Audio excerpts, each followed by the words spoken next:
अस्सलाम वालेकुम वरहमतुल्लाहि वबरकातुह। कुर्बानी ईद करीब आ रही है और जैसे जैसे ईद करीब आ रही है वैसे वैसे लोग सवाल भी उठा रहे हैं कि मुसलमान क्रूर होते हैं और कुर्बानी के दिन इतने ज़्यादा जानवर काटे जाते हैं कि किसी दिन इतना ज़्यादा खून नहीं बहाया जाता है, पृथ्वी को जो है रक्त रंजित कर दिया जाता है। सवाल की क्या हैसियत है और कहाँ तक ये सवाल दुरुस्त है, इसका पूरा हम जायज़ा लेंगे और पूरा क्लियर होकर के आप जाएंगे हमारे वीडियो से इंशाअल्लाह। सबसे पहली चीज़, हमारे बहुत सारे इंटेलेक्चुअल लोग भी ये सवाल उठाने लगते हैं कि कुर्बानी के दिन जो है जानवर सबसे ज़्यादा ज़बह किया जाता है। भाई साहब, मैं आपके सामने सबसे पहले आंकड़ा ही पेश कर देता हूँ। तकरीबन डेली 30 करोड़ से 50 करोड़ के बीच में, जिसमें मछली भी है, यानी बकरी, सूअर, मुर्गी, इस तरह जितने जानवर खाए जाते हैं, जितना रिकॉर्डेड आंकड़ा है, कितने ऐसे तो रिकॉर्ड ही नहीं है, रिकॉर्डेड आंकड़ा की बात कर रहा हूँ कि 30 करोड़ से लेकर 50 करोड़ के बीच में डेली जानवर काटे जाते हैं। ठीक समझ गए। दूसरी बात, मुसलमानों की तादाद अगर हम 2 अरब मान लेते हैं तो परिवार की तरफ से कुर्बानी होती है। वो भी हर परिवार कुर्बानी नहीं देता, जो सक्षम होता है वही कुर्बानी देता है। चलिए मान लेते हैं हर परिवार कुर्बानी देता है और एक परिवार में 5 सदस्य मान लेते हैं, हालांकि बड़ा परिवार भी हो सकता है, 5 ही मान लेते हैं। तो 5 से डिवाइड अगर हम करते हैं 2 अरब को तो 40 करोड़ निकलते हैं। तो 40 करोड़ जानवर काटे जाते हैं। तो ये खुद भी चेक कर सकते हैं कि डेली कितने जानवर काटे जाते हैं। तो डेली जितने जानवर काटे जाते हैं उसी के लगभग मुसलमान ईद उल अज़हा के दिन जानवर काटते हैं। लेकिन दोनों में फ़र्क है भाई। जो काटे जाते हैं ये खाने के लिए, यानी खुद अपने लिए काटे जाते हैं, या तो बेचने के लिए काटे जाते हैं। लेकिन मुसलमान जो कुर्बानी करता है वो खुद खाता है और बेचता नहीं बल्कि बांटता है, दूसरे लोगों को खिलाता है, बांटता है, जिसकी वजह से बहुत सारे होटल्स बंद हो जाते हैं या जो मीट का एक तरह से कारोबार होता है वो ठप हो जाता है कई दिनों तक। तो एक दिक्कत ये भी है, यानी पूंजीपतियों की तरफ से भी ये दिक्कत है। और कच्चे गोश्त की तिजारत जो है 129 करोड़ डॉलर की तिजारत, 129 करोड़ डॉलर, रुपया में कन्वर्ट कर देंगे तो अरबों खरबों में चला जाएगा। डेली गोश्त बेचा जाता है 129 करोड़ रुपये का, यानी डॉलर का, सॉरी। होटल में कितना गोश्त बिकता है, उसमें जो है आपका जैसे गोश्त का शोरबा वाला गोश्त होता है, कबाब होता है, टिक्का होता है, और भी बहुत सारे किस्म के गोश्त के पकवान होते हैं। उन तमाम को मिला करके 822 करोड़ डॉलर, 822 करोड़ डॉलर की तिजारत होती है डेली। तो मुसलमान अगर बांटते हैं तो दिक्कत हो जाती है। और यहाँ इतने बड़े पैमाने पर जानवर काटा जाता है और बेचा जाता है, तिजारत होती है, उससे कोई दिक्कत नहीं होती क्योंकि इससे टैक्स मिलता है।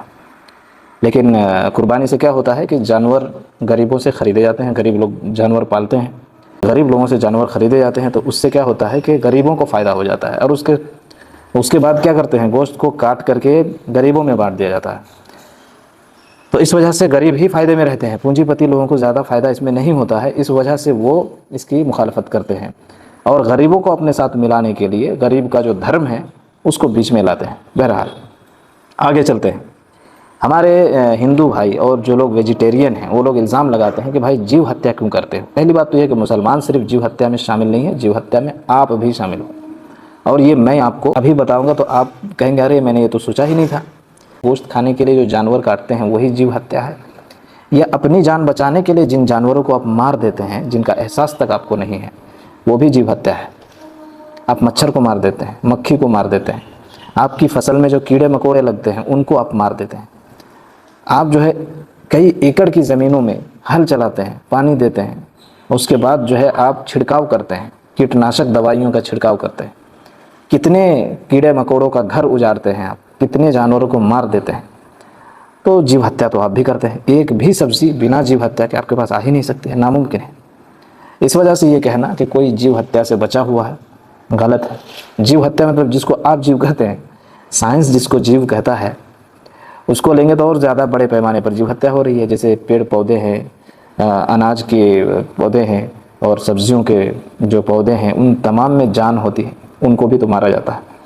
अब बोलेंगे आप कि उनको वो चीखते नहीं, चिल्लाते नहीं, तड़पते नहीं हैं, बोल नहीं पाते हैं, इसलिए ठीक है उनका अगर हम उसको काट लेते हैं तो कोई मसला नहीं। ऐसा नहीं है मेरे भाई। अगर आपका भाई गूंगा है, आपका भाई को पैरालिसिस हो गया है, हिलने की शक्ति नहीं है उसके पास, तो क्या आप उसको मार देंगे?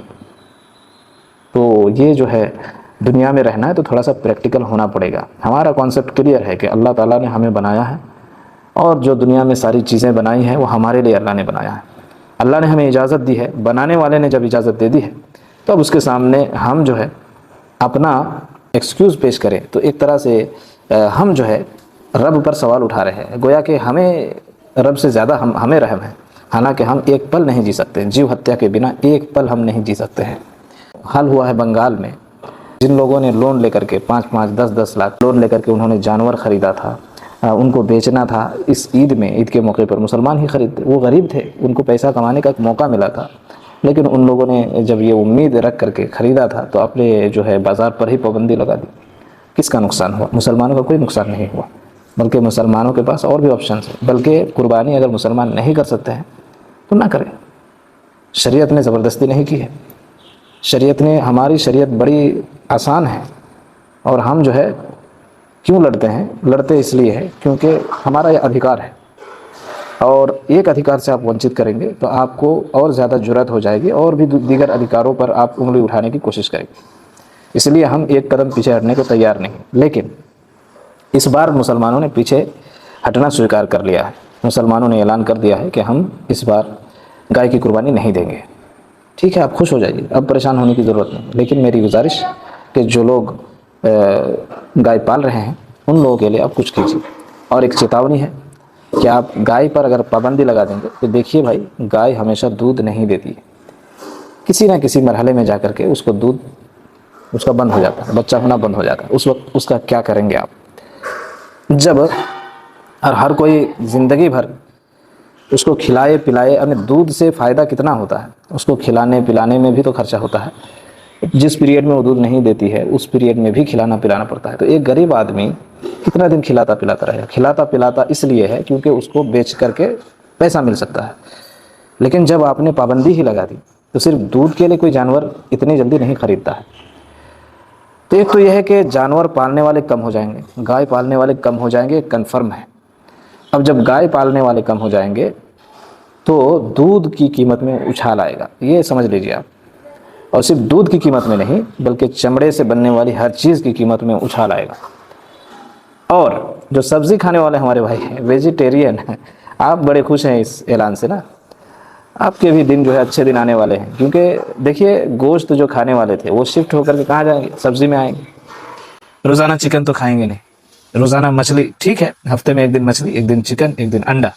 उसके बाद जो चौथा दिन था जो बीफ का था उसको आपने ख़त्म कर दिया। 2 दिन 3 दिन अगर सब्ज़ी थी तो और एक दिन बढ़ जाएगा, तो सब्ज़ी का डिमांड बढ़ेगा, और जब सब्ज़ी का डिमांड बढ़ेगा तो सब्ज़ी की कीमत भी बढ़ेगी। ये सोच लीजिए आप। यानी दूध भी आप महंगा कर रहे हैं, सब्ज़ी भी आप महंगा कर रहे हैं, इसी तरह आप चमड़े की चीज़ें महंगी कर रहे हैं। तो ठीक है, आपको मुबारक।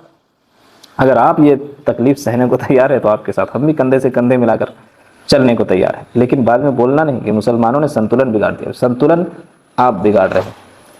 इसीलिए आप देखेंगे कि बहुत अच्छा रिसर्च है अमेरिका के एक गार्डन में, गार्डन कहिए या जंगल कहिए, उस जंगल में गाय, बैल, भैंस और जो घास खाने वाले जानवर थे वो भरे हुए थे। तो दिन ब दिन वो जंगल साफ़ होता जा रहा था, घास फूस साफ़ हो रहे हैं, नदी में सही से पानी नहीं आ रहा है क्योंकि हर जगह गंदगी है और घास नहीं है, तो बहुत सारे कीड़े मकोड़े भी नहीं हैं। इस वजह से निज़ाम दरहम बरहम हो गया। तो क्या किया गया कि कुछ जो दरिंदे होते हैं, जो जानवर खाने वाले हैं, चीता कह लीजिए या भेड़िया कह लीजिए, या कुछ जानवरों को ला करके छोड़ दिया गया। तो इतना ज़बरदस्त करिश्मा हुआ उस जंगल में कि वो जंगल कुछ ही दिनों में हरा भरा हो गया, पानी भी सही से बहने लगा, कीड़े मकोड़े भी पैदा होने लगे। और गोश्त खाने वालों की भी ज़रूरत है हरियाली को मेंटेन करने के लिए। अगर आप गोश्त खाने वालों को हटा देंगे तो हरियाली भी ख़त्म हो जाएगी। तो ये एनवायरनमेंट के लिए भी ज़रूरी है कि गोश्त खाने वाले रहे दुनिया के अंदर। अगर नहीं रहेंगे तो फिर घास खाने वाले की तादाद बढ़ जाएगी।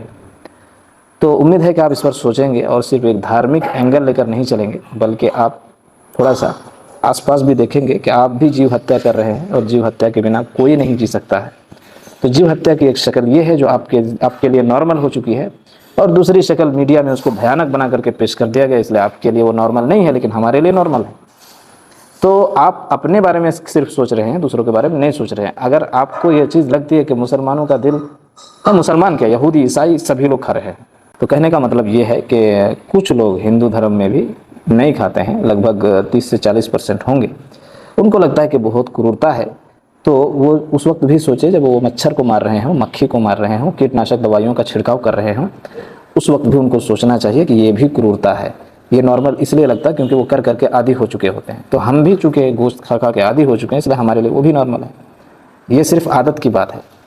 तो इसलिए हीन भावना ना रख करके आप थोड़ा सा प्रैक्टिकल होकर के सोचिए, वातावरण के बारे में सोचिए, सब्ज़ी महंगी हो जाएगी इसके बारे में सोचिए। अल्लाह ने ज़मीन धरती बनाई है इंसान के फ़ायदे के लिए। इंसान पानी से, पेड़ पौधों से, जानवरों से फ़ायदा हासिल करता है और कर सकता है। सब ने किया है, हम भी करते रहेंगे इंशाअल्लाह। अस्सलाम वालेकुम।